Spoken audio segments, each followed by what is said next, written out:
Bhinneka Warga Negara dan Budaya Pancasila.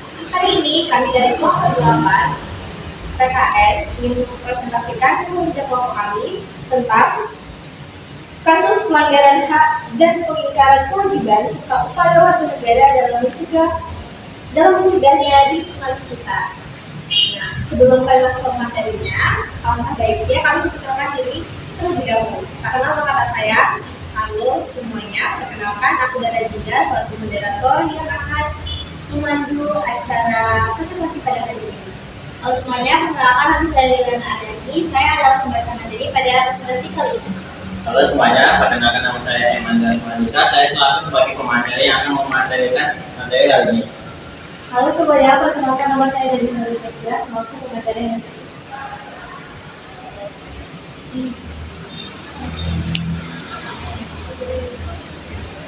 Nah, oke, baiklah, selanjutnya kami akan memberikan lagu nasional.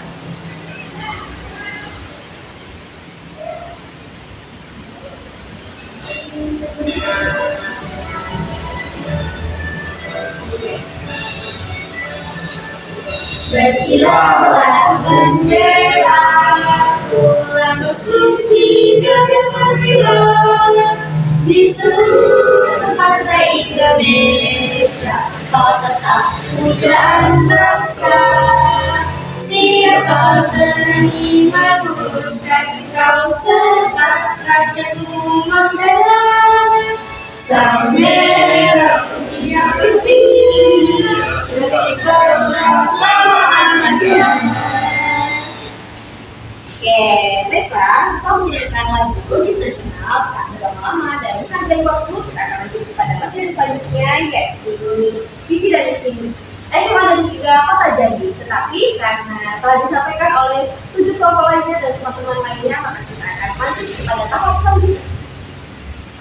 Nah, sekarang kita akan masuk pada materi yang pertama, yaitu bentuk-bentuk pelanggaran hak warga negara yang terjadi di lingkungan masyarakat yang akan dijelaskan oleh Liliana Aryani. Kepada Liliana Aryani, kami persilakan. Ya, baik semuanya. Seperti yang kita ketahui, di lingkungan sekitaran kita, pelanggaran hak warga negara sering bermula dari ketidaksadaran terhadap nilai kemanusiaan. Bentuk pelanggaran bisa terjadi secara halus maupun terang-terangan. Nah, pelanggaran hak warga negara dapat terjadi karena berbagai faktor. Salah satunya adalah sikap egois. Sikap ini membuat seseorang hanya menuntut haknya sendiri atau memikirkan hak dari orang lain. Nah, selain itu juga ada sikap tidak toleran yang memunculkan sikap diskriminasi dan juga perilaku tidak adil terhadap sesama. Faktor berikutnya adalah penyalahgunaan kuasa. Contohnya seseorang pengusaha yang mengabaikan hak-hak buruh pekerjanya. Nah, kemajuan teknologi pun turut menjadi penyebab pelanggaran hak. Misalnya kasus penculikan yang berawal dari pertemanan media daring, penipuan, hingga pencemaran lingkungan. Di PPT juga kami paparkan 4 contoh dari macam bentuk-bentuk pelanggaran hak warga negara yang terjadi di lingkungan masyarakat. Salah satunya adalah tidak mengizinkan orang menyalurkan pendapat karena berasal dari suku yang berbeda. Lalu ada melakukan fitnah karena stereotip masyarakat yang berlebihan terhadap satu golongan. Lalu yang ketiga ada melakukan bullying di sekolah atau di sekitar rumah. Lalu yang terakhir adanya ketidaksetaraan dalam mendapatkan akses pendidikan dan kesehatan. Oke, lalu selanjutnya, terima kasih Liliana Aryani telah memaparkan bentuk-bentuk pelanggaran hak kewajiban, pelanggaran hak masyarakat di masyarakat. Selanjutnya akan beralih kepada materi bentuk-bentuk pengingkaran kewajiban warga negara yang terjadi di lingkungan masyarakat yang akan dijelaskan oleh Andreas Mahardika. Terima kasih moderator. Bentuk-bentuk pengingkaran kewajiban warga negara yang terjadi di lingkungan masyarakat sering terjadi di kehidupan sehari-hari kita. Pelanggaran ini bisa dari faktor keegoisan dari seseorang tersebut. Misalnya, jika tidak mau membayar pajak atau menghindari pajak. Padahal sudah ada pada pasal 23 ayat 2 Undang-Undang 1945 yang berbunyi segala pajak untuk keperluan negara berdasarkan undang-undang. Pengingkaran terhadap pajak ini sangat mempengaruhi fasilitas dan kesehatan dan sangat melanggar hak-hak warga.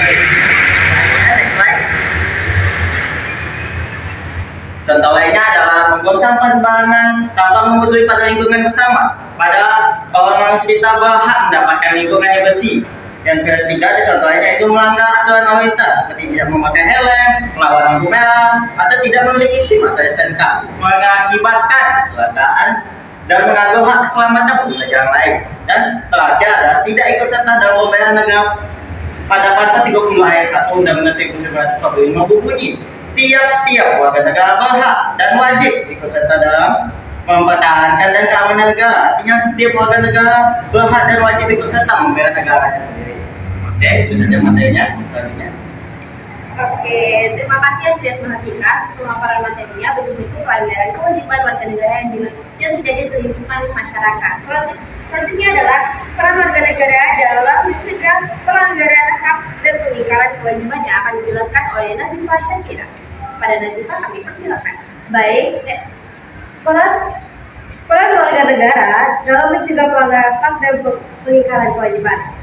Cara terbaik menjaga hak dan kewajiban warga negara adalah dengan mencegah munculnya faktor-faktor penyebab pelanggaran. Negara harus mengoptimalkan peran lembaga-lembaga yang berwenang, seperti meningkatkan kualitas pelayanan publik, memperkuat pengawasan, menegakkan hukum, serta melakukan sosialisasi tentang kesadaran bernegara melalui pendidikan formal maupun informal. Profesionalisme, aparat keamanan, dan kerjasama yang harmonis antar kelompok masyarakat juga penting untuk menciptakan lingkungan yang aman dan tertib.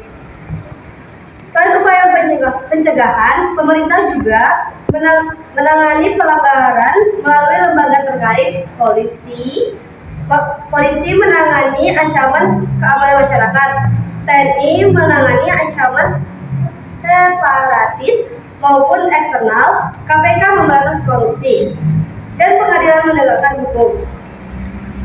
Upaya pemerintah tidak akan berhasil tanpa dukungan warga negara.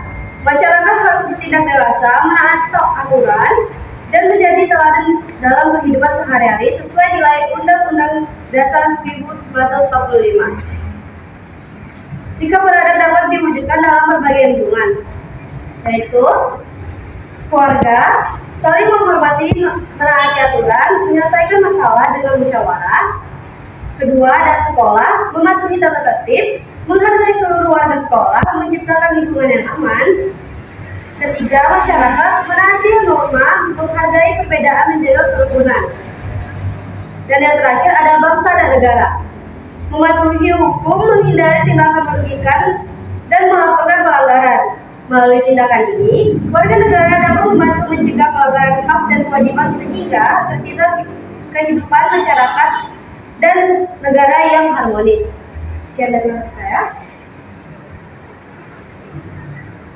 Oke, terima kasih Syakira atas penjelasan materinya. Selanjutnya, penulis adalah materi saya, yaitu cara menerapkan pendekatan ASIP, yaitu analisis, sesuaikan, inisiatif, dan juga kembangkan.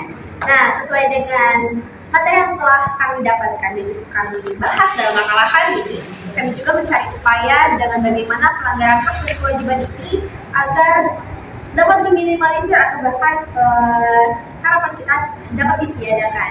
Nah, dapatlah hasil diskusi kami, yaitu pendekatan ASIP, analisis, sesuaikan, inisiatif, dan kembangkan. Nah, apa sih pendekatan ASIP ini? Yang pertama adalah analisis. Pelanggaran hak dan juga kewajiban itu tentu perlu kita analisis terlebih dahulu, mulai dari faktor-faktornya, apa saja yang mendasari kenapa seorang warga negara dapat melakukan hal itu, dan juga lainnya. Setelah dari analisis, kita mengetahui hal-hal apa saja yang mendasari suatu perilaku pelanggaran hak dan kewajiban yang dilakukan oleh masyarakat, kita masuk ke dalam sesuaikan. Nah, disinilah peran perangkat masyarakat seperti mungkin RT RW atau mungkin daerah sekitarnya itu menyusun dengan bagaimana mereka dapat menyesuaikan norma baru dengan masyarakat agar dapat mentoleransi dan juga meminimalisir pelanggaran hak dan kewajiban yang ada di lingkungan sekitar. Selanjutnya masuk ke inisiatif. Nah, dengan inisiatif ini dapat dilakukan oleh dua belah pihak, dari pihak masyarakat maupun aparatur negaranya itu sendiri ataupun atribut-atribut lingkungan, seperti mungkin diadakan gotong royong bersama untuk menimbulkan rasa kebersamaan dan keharmonisan, lalu selanjutnya dapat ada penghargaan bagi umat keluarga masyarakat yang mentaati norma yang berlaku dan juga lainnya. Lalu selanjutnya ada kebanggaan. Yang terakhir adalah kebanggaan. Tentu saja dalam perilaku dan juga kehidupan kita tidak ada yang sempurna karena sejatinya kita adalah manusia. Begitu juga dalam pendekatan asing. Tentu pendekatan asing ini tidak akan selalu berjalan lancar. Oleh karenanya adalah tahap kebanggaan yang dimana di tahap kebanggaan ini akan ada proses di mana kita meneliti dan menelaah kembali apakah pendekatan asing ini berjalan secara efektif ataupun ada yang perlu diperbaiki. Oke. Saya rasa itu adalah materi yang dapat kami sampaikan pada hari ini dan juga itu juga telah menandakan berakhirnya materi yang kami presentasikan pada hari ini. Karena kami mengadakan presentasi secara online, oleh karenanya waktu kuis akan kami geser ke kesempatan yang lain, kesempatan berikutnya. Jadi kita langsung saja masuk kepada kesimpulan. Kesimpulannya adalah pelanggaran hak dan kewajiban terhadap masyarakat Indonesia di lingkungan kita itu terjadi dengan adanya beberapa faktor dan banyaknya faktor. Tentu saja faktor ini juga bisa dapat berasal dari kegiatan negatif masyarakat yang awalnya dianggap sepele tetapi ternyata itu berlaku dan berdampak sangat besar di lingkungan masyarakat itu sendiri.